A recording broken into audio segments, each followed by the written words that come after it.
You say you want love. But let's be brutally honest for a moment. Do you really want love? Or do you want to finally feel chosen by someone? Because those are not the same thing at all.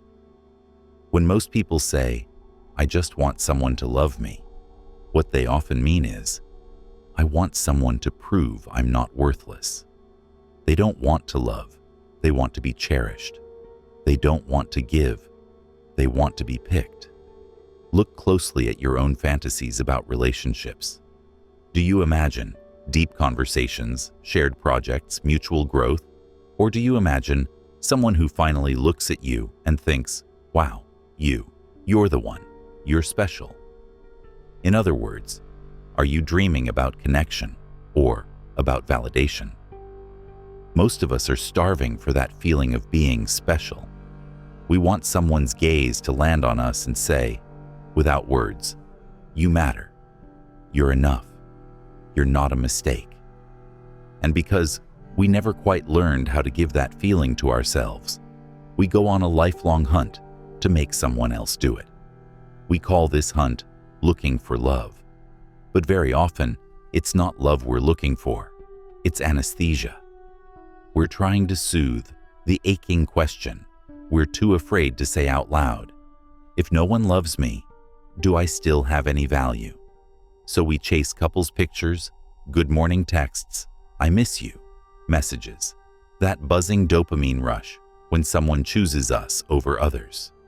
Not because it builds a real bond, but because for a moment it shuts down the inner voice that whispers, you're not enough. And here's the catch. That voice always comes back. No matter how many times we're chosen, no matter how many people like us, no matter how many hearts we collect. That's the first sign that what you're chasing is not love, but validation. Love is a relationship between two people. Validation is a bandage over a wound inside one person. Erich Fromm, in The Art of Loving, says something painfully accurate. Most people worry about being loved, not about loving. Think about that for a second. When you think of love, what questions come up in your mind? Be honest. Will anyone ever love me? Am I attractive enough? Am I interesting enough? Why did they stop loving me? What's wrong with me that they chose someone else? All these questions revolve around one axis, you, as the object of someone else's affection. The spotlight is always on. Do they see me? Do they want me? Do they choose me? Love becomes a sort of competition. You start to feel like a product on a shelf. You polish your personality. You polish your body. You polish your achievements. Not because you love who you are, but because you want to be buyable. You're no longer asking, how can I grow so I can love more deeply? You're asking, how can I become the kind of person someone can't resist loving? Fromm calls this the passive side of love, being the one who is loved, admired, desired. And we confuse that with love itself. Being loved feels amazing, of course, but it's also incredibly fragile, because desire fluctuates, attraction changes, people grow, get scared, get bored, get lost. If your entire value rests on someone else's desire for you, then your sense of self is held hostage. A delayed reply becomes a threat. A we need to talk becomes a catastrophe. A breakup becomes proof. I knew I wasn't enough. You are not in a relationship with a person. You are in a relationship with their approval. And that is not love. That is dependence. There's another confusion in our culture that makes everything worse. We mix up being desired with being cared for. Someone wants you intensely. They can't stop thinking about you. They text you all day. They say, I've never felt this way before. And your nervous system goes, this is it. This is love. But desire is not the same as care. Desire is, I want you. You make me feel alive. You excite me. Care is, I'm responsible with your heart. I respect your boundaries. I show up even when it's not exciting. Desire is like a spark. It burns bright, fast, dramatic. Care is like tending a fire. slow, consistent, patient. If your self-worth depends on being desired, you will constantly chase fireworks and call that passion. You will confuse jealousy with importance, obsession with depth, chaos with chemistry. You'll tell yourself, this must be real love. I've never felt so much. But what you're often feeling is not depth, it's instability. Fromm would say, love is not a feeling that simply happens to you. Love is an ability. It's a skill, practice, discipline. Being desired doesn't prove someone has that ability. It just proves you trigger something in them. Now we get to something Fromm talks about that most people completely miss, the yearning for fusion. Deep down, a lot of what we call love is really a desire to escape ourselves. We don't just want to be with someone. We want to merge with someone. We want to feel so close, so entangled, so absorbed that for a moment, our inner emptiness disappears. When that person texts back instantly, wants to see us every day, says, "You're my everything," something inside us sighs, "Finally, I don't have to be alone with myself." That relief is powerful, almost drug-like. For a while, your anxiety drops, your doubts quiet down, your loneliness evaporates, you feel whole. And because that feeling is so intoxicating, you start to believe, this person completes me. Fromm warns that this is not love, it's a regression. He calls this kind of bond a symbiotic union. Two people become so fused that neither is really an individual anymore.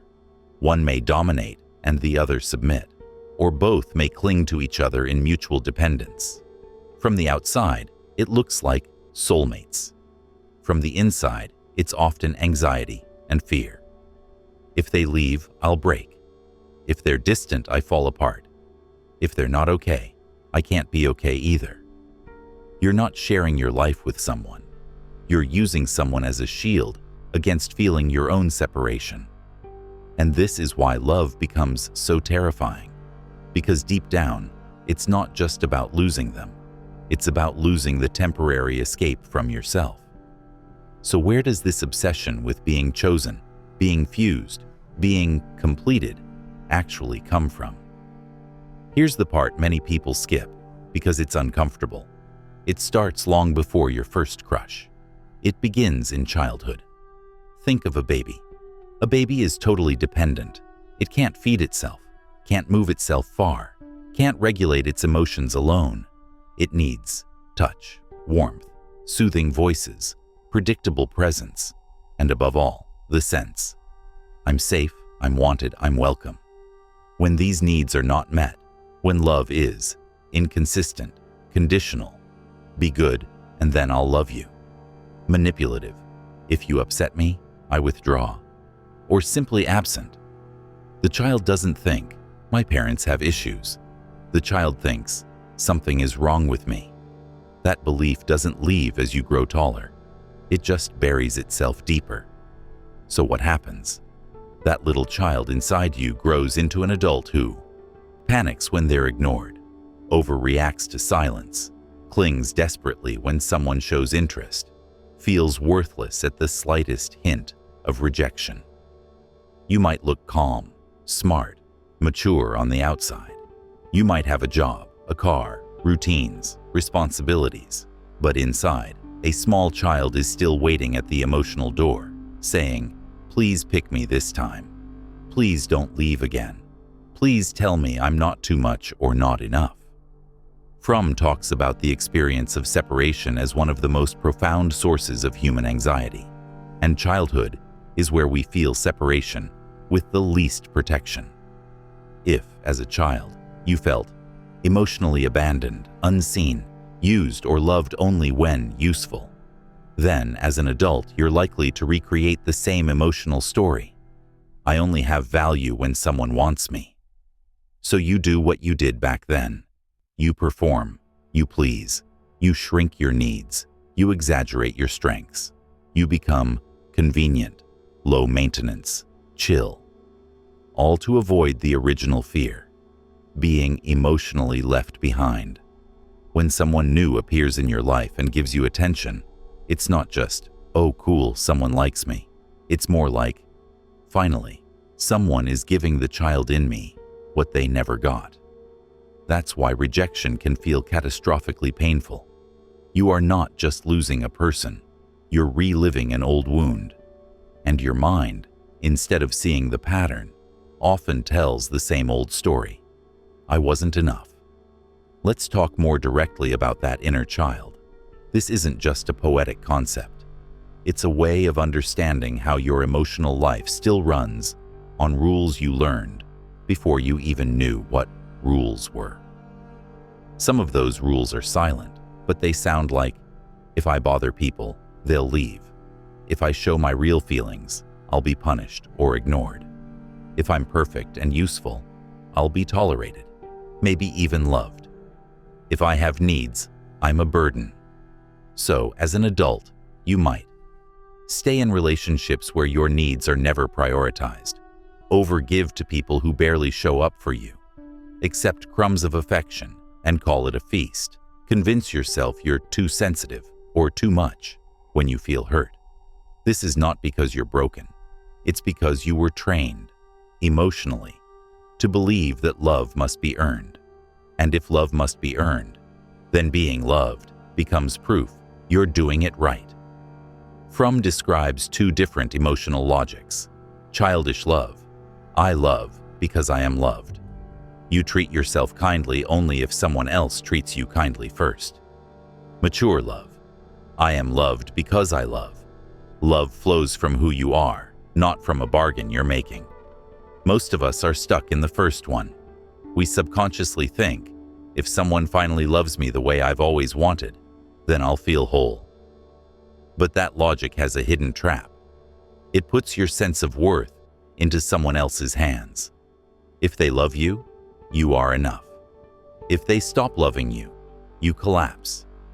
Your self-worth becomes a stock price that rises and falls with someone's mood, attention, or emotional availability. And the inner child in you? Every time this happens, they hear the same conclusion. See, told you.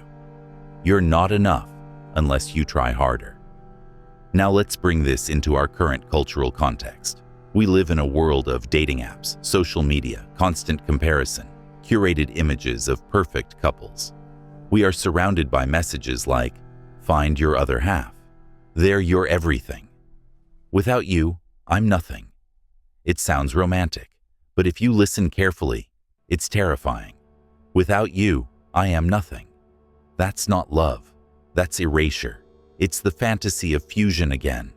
If I belong to you and you belong to me, maybe the emptiness disappears. On top of that, we're encouraged to brand ourselves, to become marketable to potential partners.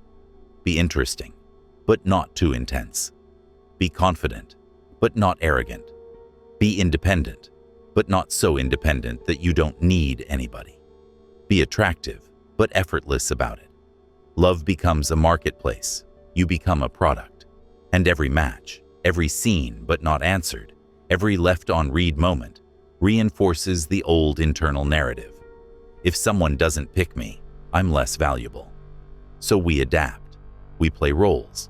We mask. We pretend to be cooler, calmer, less impacted than we really are. We say, "It's whatever. I don't catch feelings easily," while checking our phone every 3 minutes. We say, "I'm not looking for anything serious," while secretly hoping this will finally be the one who saves us from loneliness. We participate in what Fromm would call a bargain, not a relationship. You make me feel important, and I'll give you what you want. You ease my insecurity, and I'll bend my boundaries. The problem? Bargains end when the payoff changes, and when they end, the old pain resurfaces. I knew it. I'm not lovable after all. If all of this isn't love, then what is? Here's where things get uncomfortable, but also hopeful. Fromm describes love not as a sudden, uncontrollable feeling, but as a practice, a way of living. He says love involves care, responsibility, respect, and knowledge. Let's unpack that. 1. Care. Not just, I care about how you make me feel, but I care about your well-being, your growth, your reality. Care is showing up when it's inconvenient, listening when you'd rather defend yourself, being attentive to how your actions affect the other person. 2. Responsibility. This doesn't mean controlling the other or living for them. It means recognizing, my actions touch your heart. I don't treat that lightly. It's being accountable, not disappearing when things get hard, not using people to patch up your wounds and then leaving them with the fallout. 3. Respect. Respect means seeing the other as a separate person, not an extension of you, not your emotional crutch, not your savior, someone with their own needs, their own path, their own boundaries. To respect someone is to let them be who they are, even when it frustrates your ego. 4. Knowledge. You cannot love someone you refuse to truly know. Knowledge is more than knowing their favorite color or song. It's being willing to witness their fears, their contradictions, their wounds, and it's also being willing to show yours. Mature love, then, is not, you complete me. It's more like, I am a whole person. You are a whole person. Let's share what we are and grow together. Fromm emphasizes that this kind of love is only possible when you've developed a basic level of inner stability. You don't need to be perfect. You don't need to have no wounds.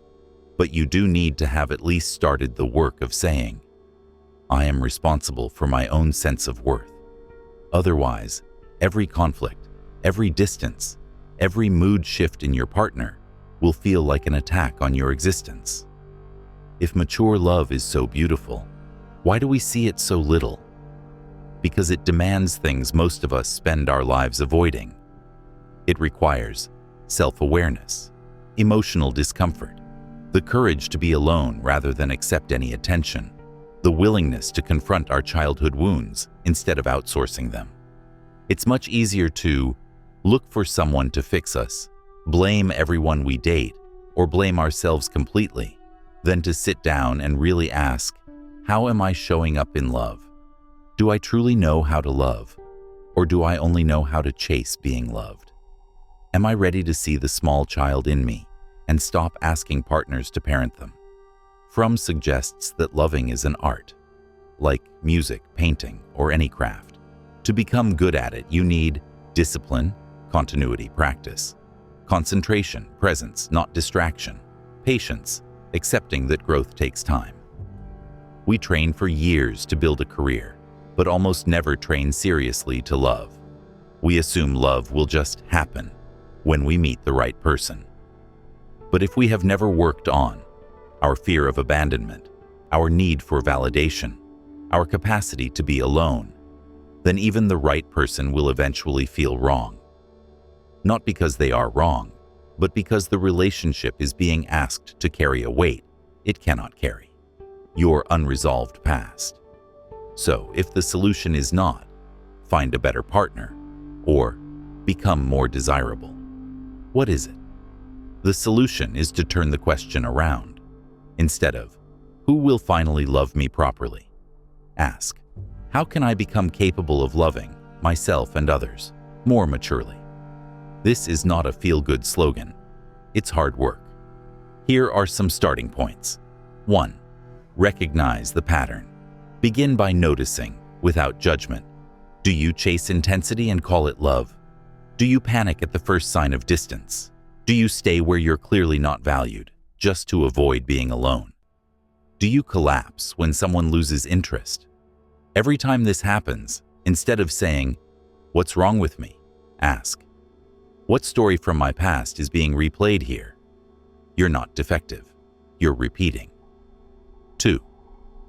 Meet the inner child. This can sound cheesy, but it's powerful. Set aside a quiet moment and imagine the younger version of you, the one who felt ignored or criticized or responsible for others' emotions. Ask them, what did you need that you never got? What are you scared will happen again? What did you have to do to feel good enough? Write it down if you want. You'll likely see a direct line between those childhood strategies and your adult relationships. The goal is not to blame your parents forever. The goal is to understand why your nervous system reacts the way it does. Because what we don't understand, we repeat. What we bring into awareness, we can begin to transform. 3. Stop outsourcing your worth. This is one of the most painful but liberating steps. Notice where you've made your value conditional on being desired, being chosen, being prioritized, being constantly reassured. Then ask, if no one texted me today, would I still exist? If no one flirted with me this month, would I still matter? If I was alone for a season, would I still be worthy of respect? Intellectually, you probably know the answer is yes. Emotionally, your body might scream no. That gap is where the work lives. You don't have to force yourself to love yourself overnight, but you can start by practicing small acts of loyalty to yourself. Saying no when you want to say no. Not chasing someone who consistently makes you anxious. Not lowering your standards just to avoid being single. Each of these is a way of telling the child in you, I will not abandon you, even if others do. 4. Practice being alone without abandoning yourself. Solitude is not the same as loneliness. Loneliness is, I am alone and I feel worthless. Solitude can be, I am alone and I am with myself. Most people jump from relationship to relationship, not because they're addicted to love, but because they're terrified of being alone with their own thoughts. Fromm would say, if you cannot bear being with yourself, you will always use relationships as an escape. Try this. Spend time alone on purpose. Take walks without your phone. Sit in silence for a few minutes each day. Notice the thoughts that come up, and instead of running from them, get curious. You might discover fear, shame, anger, grief. These are not signs you're broken. They're signs that parts of you have been waiting to be seen. The more you can sit with yourself without abandoning yourself, the less desperate you become for someone else to be your distraction. And paradoxically, the less desperate you become, the more capable you are of real love. 5.